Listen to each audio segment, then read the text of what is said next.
It's time.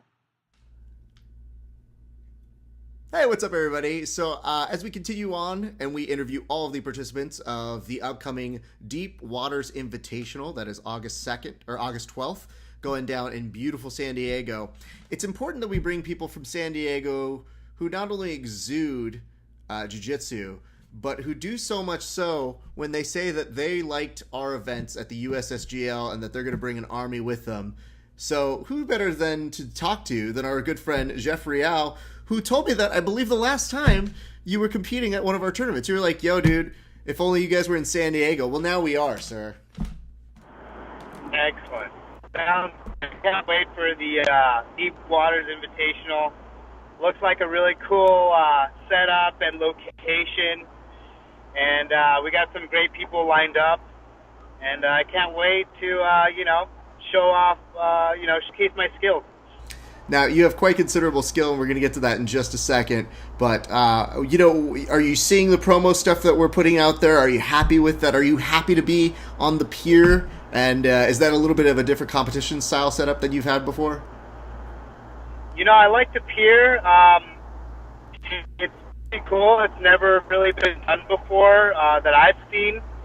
So, I like to mix it up with the types of events that I've competed in. That's true, and you have a considerable bio for competition. You are almost everywhere and anywhere. We'll get to a little bit. You have an MMA fight coming up, but one of the things that I did want to ask you right up top was, can you tell us a little bit about how you got involved in Jiu-Jitsu and into grappling? Well, I first started wrestling in middle school, and then I went into high school, and I had some success going to state as a freshman, getting second at regionals, and just kind of kept going from there. My senior year of high school, I was introduced to Jiu-Jitsu, and from then on, up until, 11 years later to where we're at now, I've just been making it my focus, my dream, and, a complete lifestyle. It's true, and you really do seem to exude it well. My question that follows, though, is a lot of people do jiu-jitsu. They seem to enjoy it. You've obviously been doing it for 11 years. It is part of your life in such a huge way. But when was the moment that you knew that you were hooked to jiu-jitsu and grappling? It's really hard to say because, the first time I rolled, in 2006, I would say, wow, this is fun. This is for me. But, there's obviously peaks and valleys in everyone's journey. And I think for me, when I received my purple belt in 2010 is when I truly, really just immersed myself into full-time training and competitions and trying to compete at the highest level, Pan Am's World, Nogi World, and since then I've just been non-stop with my training and competitions. What is the rush for you? What is the draw? Because again, I mentioned that you do MMA, and that's a different beast into itself, but what is the continuous draw for you to be out there and competing so often like you are? I just like to challenge myself. It brings me a lot of fulfillment and personal satisfaction. And the main thing for me is I don't ever want to miss a opportunity to compete and wonder what could have happened. Could I have hit that awesome sweep or pass or submission setup and finish? A lot of people, they get discouraged. I've been there as well, and let moments pass by, and I always end up surprising myself, and I think that's what really drives me is not letting time pass or just not taking chances. So I think taking chances and training and competing is what drives me. It's what really life's all about, is just taking risks. And with Jiu-Jitsu, there's always that risk of losing and that reward of winning big. So that's what really drives me the most, is that risk and reward factor. It's interesting to me the way that you phrase this, and maybe I'm leading here, you can tell me, but the way you made it sound right there is you hate to see things pass you by, like opportunities pass you by. So when you're watching, say, competition, be it MMA or Jiu-Jitsu, and you're actually not competing, do you get fidgety? Does the competitor in you start to want to be in there? Oh, absolutely. You know, I see some of the guys that are competing and not necessarily thinking I should beat all of them, but that I should be in the mix with them, progressing and learning. And like I said, you know, you never know. You might surprise yourself, and you could end up beating a very well-known competitor that everyone expects to beat you. You know, so that's kind of where I'm at as far as, you know, if I see a tournament going down, I'm like, oh man, I could be rolling with that guy, you know, and who knows if I could have, you know, do something in the match that would impose a threat or even beat that, you know, that competitor that's like highly regarded. I have to ask this because I am curious. You say that you can surprise yourself, so I'm guessing that comes from an area that has become true for you. Where is an area that you have surprised yourself in competition before? You know, it's really hard to say, but, you know, I was born without my left hand, and you know, and although a lot of people have thought it was great of me to go out there and give it my best, you know, the fact is that a lot of people already have me beat, and they already expect me to fall short. So when I'm able to go out there and you know, just pour my entire heart and soul out on the mat and win, that's when I get the most rush, the most satisfaction, and that's when I surprise myself the most. And I reassure myself, like, see what happens when you work hard and you take risks and chances. And, you know, had I just succumbed to everybody's expectations of me, I wouldn't have gotten this far in my life.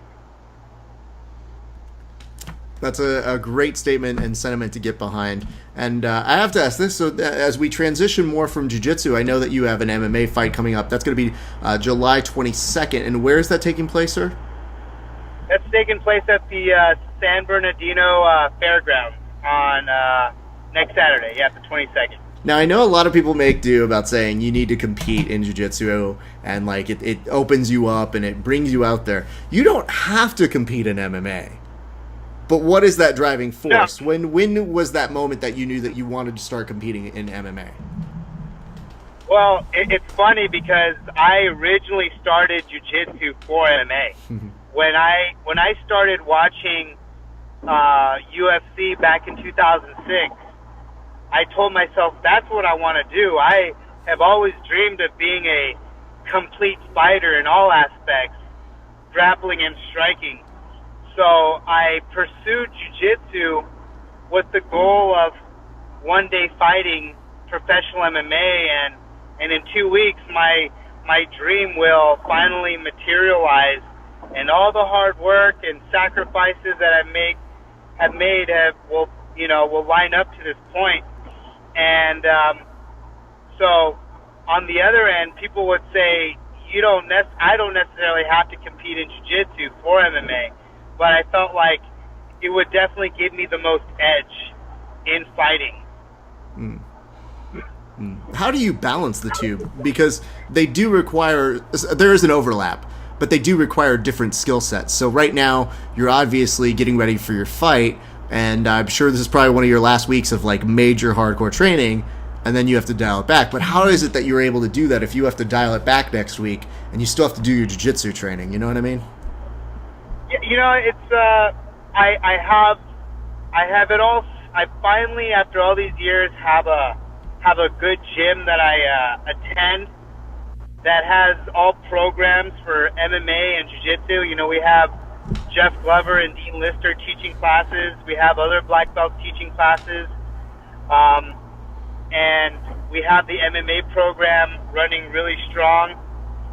So, you know, I mean, there's not like I have unlimited amount of energy, but I make it work and split the two. And really with MMA, it's not really about splitting two. It's splitting like 4 different aspects. You know, the striking, the wrestling, the groundwork, and even other specific things like cage work and, you know, and conditioning. And so it definitely, when I have an MMA fight coming up, I definitely taper off training jiu-jitsu full time. So there is definitely a give and take in that situation. I approached Tom DeBlas over at ADCC trials, and I asked him, I'm like, hey, how do you make it work with jiu-jitsu and MMA? And he told me you don't. You, at one point, you got to choose. So it is very difficult to try to do both and expect to do well, but you know, I think that my main focus is MMA at the moment, and jiu-jitsu is definitely a big passion of mine. But when I have a jiu-jitsu event, I pretty much train jiu-jitsu full time, 3 times a day if I can, and not so much the striking or the MMA part of it so much. So you definitely have to learn how to taper off from one thing to focus on the other. When you were talking with Tom DeBlas, did he make a meme of what he told you and then put Tom DeBlas as the quotation person he was quoting? Not necessarily. I was... Well, don't worry, he will. So I just want to make sure of that. Tom, if you're watching this, which you probably aren't, we love you. But continue doing work as Jiu-Jitsu's male Oprah. I just wonder this because you mentioned that, and as you're doing it though, and as you continue to do it, you know, does the brain have to switch on and off? Because you know, sometimes when you want to pass guard, I'm sure you're looking over and be like, I want to strike somebody here. Does that combat jiu-jitsu ever come in out of you? Yeah, for sure. You know, when sometimes a super sporty guy is just, you know, he's just kind of doing his thing, and like I said, like it's really hard to focus on the two. So since I've been focused on MMA, I'm not going to necessarily say that my jiu-jitsu game has declined, but it's not as I guess as heightened as all the just pure sport guys. So definitely when I'm in a position with a sport guy, I just think, man, this guy wouldn't be doing so much had I just punched him in the head or body a few times. You know, let's see how much your jiu-jitsu will work against mine when I can hit you. But I have to learn to be humble and respect all aspects of combat sports, and you know, and I haven't really necessarily received the results I want in sport jiu-jitsu in the past couple years because of my focus on MMA. But what I know is that as long as I keep competing in jiu-jitsu against other high-level competitors, it'll keep my game sharp in MMA, my ground game at least sharp in MMA. So win or lose, I'm keeping myself, you know, dialed in and not losing my jiu-jitsu game, because that happens a lot of MMA guys who came from jiu-jitsu. You know, not to name names, but I know guys that have went to high-level academies that were once high-level competitors just get toyed with by purple belts and brown belts, and they're regarded as a world-class black belt. So I necessarily don't want that to happen to me, so that's why I try to still stay in the mix with sport jiu-jitsu as much as I can, because I'm always going to fall back on jiu-jitsu. Even when I retire from MMA, whenever that is, I'm going to go back to training jiu-jitsu full time. That's what we like to hear. We like to make sure that we keep people back in the jiu-jitsu fold. Because when I see people like Adolfo who are like, oh, I'm going to do this MMA thing, I'm like, well, no. Don't go anywhere. We still got to learn from you, buddy. But of course, exactly. That's, I mean, it being what it is, a lot of you guys who do compete at such high levels for both MMA and jiu-jitsu, you want that rush. And we can't really take you away from that sort of thing. But what I do want to know is this. You have all the opportunity to compete at all these different tournaments. Why compete with us at the USSGL for the Midway Open or for the Midway Invitational?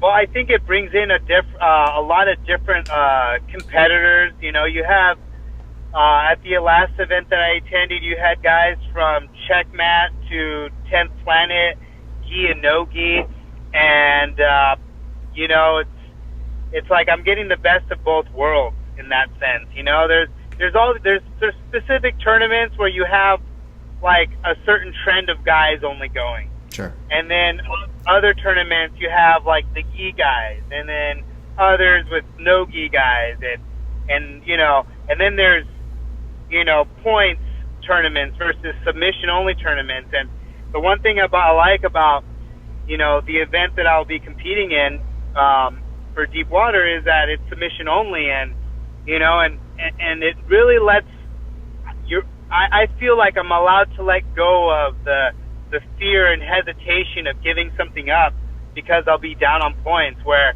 it can really make for a more exciting match when it's the sub-only factor.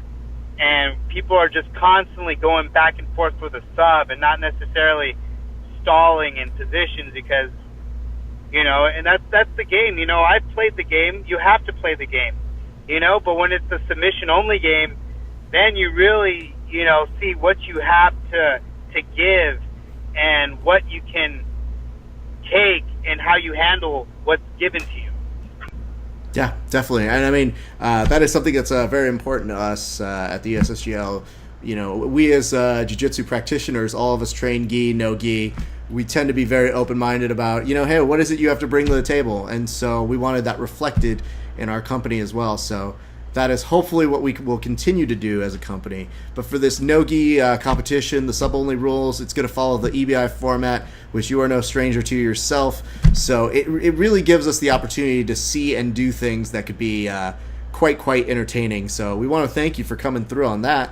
And then, you know, in all honesty, when I mentioned up top, when you did tell us you're looking to bring more people to the next one, what that really meant to me and the team was that you as a black belt, as a competitor of multiple different disciplines and styles, you liked what we were doing.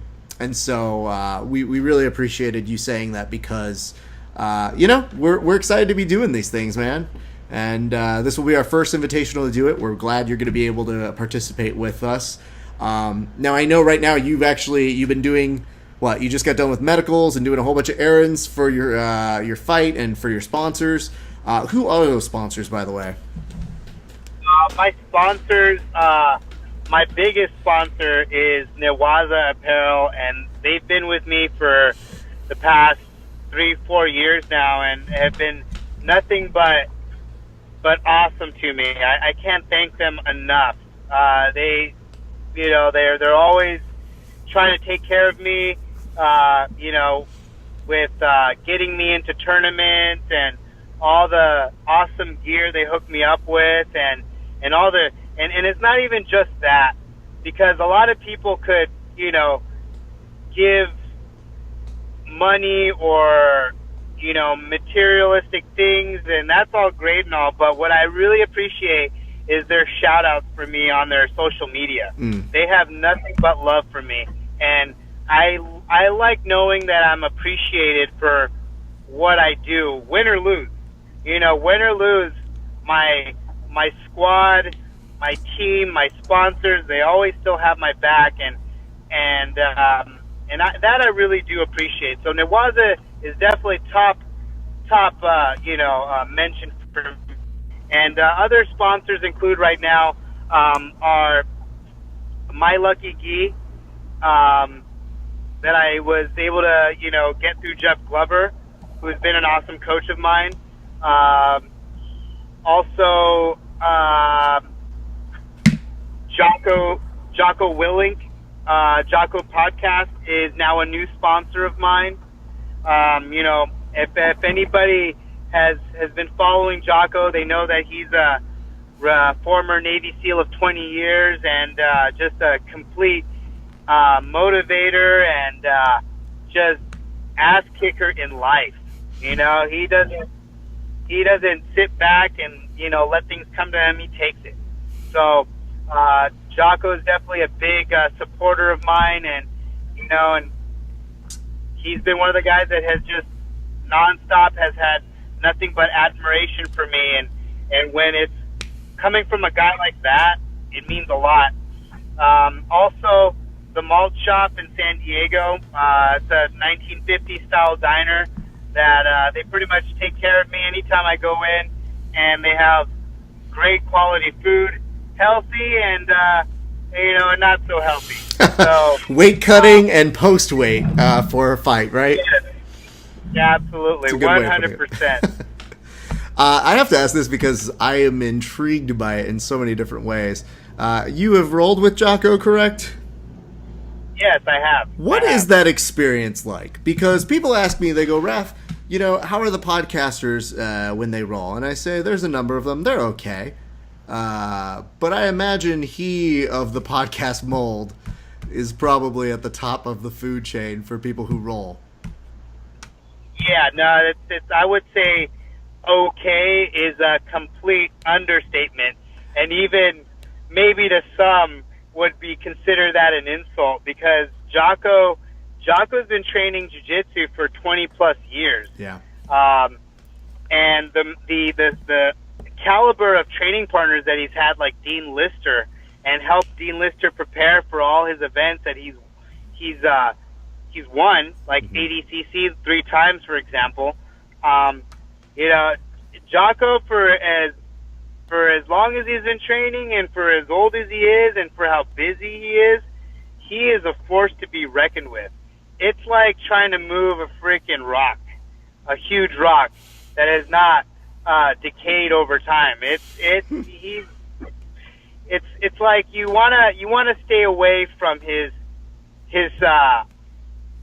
pressure and his weight. You know, I try to move as much as I can, but as soon as he gets on top and gets in side control, that Kimura that he has definitely made his staple is always coming. You see it coming a mile away, and you just can't stop it. So it's definitely very. It's fun and not so fun, you know. And yeah. And he also coined his own guard called De La Jocko. So it's you know, he's definitely a big advocate for Jiu-Jitsu and loves Jiu-Jitsu more than a lot of people would assume that he does. I mean, it seems like when he's in town, that's all he wants to do is be at the gym. Well, that's good to know. Hold on. Let me see. I'm going to write down what you just said here, which is never train with Jocko. Got it. Perfect. Easy enough to do. I just, obviously, he is one of the biggest enthusiasts for Jiu-Jitsu, puts it down on the map. Relentless amount of talking about it and putting it out on his podcasts and his numerous ventures. And he is continuing to blow up, and rightfully so. So please send very nice things to him our way. But I want to ask this, you know, where can people find you if they are looking to follow you and find out more about you, sir? Well, my Instagram is GEOFF REAL, or Geoff.real, and my Twitter is GReal21, and you know, my Facebook, if they want to add me as a friend, I'm not going to do the fan page just yet. You know, there's a lot of guys, blue belts and other competitors that have the fan page. I don't think that I'm there yet, so you can always add me as a friend on Facebook. GEOFF REAL, my name. So those are like the three main social media sites that I use the most: Twitter, Instagram, and Facebook. And I want people to know this. We've been asking the other guys this question, which is, if people aren't familiar with, say, your jiu-jitsu, what would be one of the best matches for them to go watch, just to get an idea of what it is that you bring and your game, if they wanted to see a jiu-jitsu match with you? I would say my best performance was at, it's really hard to say because, you know, I would say EBI 2 and 4, you know, and especially my, my matches at, you know, part 2 were good. You know, part 4, I went up against Joao Miao in the second round, and we went neck and neck all 10 minutes. He beat me in overtime, but, you know, that he's regarded as one of the best in the world in my weight class. So, you know, that was definitely a great match for me, you know. So I would say the EBI tournament is something that they could find me on and definitely get an idea or feel for my style. I like it. So you guys hear that? If you're a cheapskate and you want to go ahead and do that, you could do the free 7-day trial that they have for Fight Pass. Go look him up. Also, don't forget EBI 12 is going down July 30th. Plug for them because we love them as well. Geoff, obviously, it is so nice of you to take your time out today. We appreciate it. Obviously, I have commentated on some of your things before, but I look forward to commentating on your matches upcoming at USSGL. And before we get you on out of here, and we also want to make sure we do a plug over to the guys at Victory MMA. That is where Geoff trains, of course, with Jeff Glover and, of course, Dean Lister. So we want to make sure to give them some love as well. Before we get you on out, the question we have for you, very simple. What can people expect from you when you are competing at the USSGL's Deep Waters on August 12th? They can expect me to come out and give it my all, and especially now that I'm probably in the height of my training and athleticism. I'm definitely going to push the pace, and I'm going to be everywhere. I'm going to be wrestling. I'm going to be on bottom. I'm going to be going for all types of submissions. Every submission that I can go for, I'm gonna try and attempt. So, I really, I would say, I guess, expect everything. It's a good plug. Well, I want to thank you very much for your time, Geoff. Just to keep it locked here, guys, we want to make sure that you go to ussgl.com. That's ussgl.com/register if you're looking to compete at our open tournament on August 13th. That is August 13th. We have an open tournament. You can check out that at ussgl.com. And if you were looking to catch this young man competing with us, Geoff, cannot thank you enough, my man. We want to say we can't wait to see your jiu-jitsu in a few weeks, and go kill it at your fight, sir. We'll be watching. Thank you very much. I appreciate everything.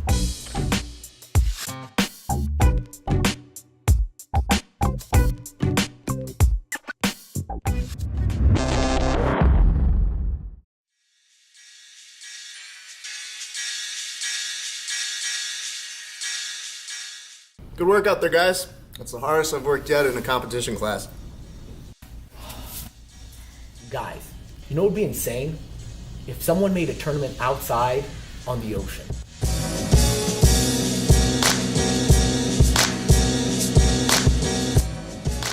What? And what if it had like a party vibe? Like a DJ, some acai, maybe some cocktails? What? It would have to be on the ocean by an aircraft carrier. What? Eric, nobody would ever do that. Of course they would. No, they wouldn't. Nobody would ever make that kind of a tournament. That is a pretty crazy idea. I don't think so, man. Eric, you have terrible ideas.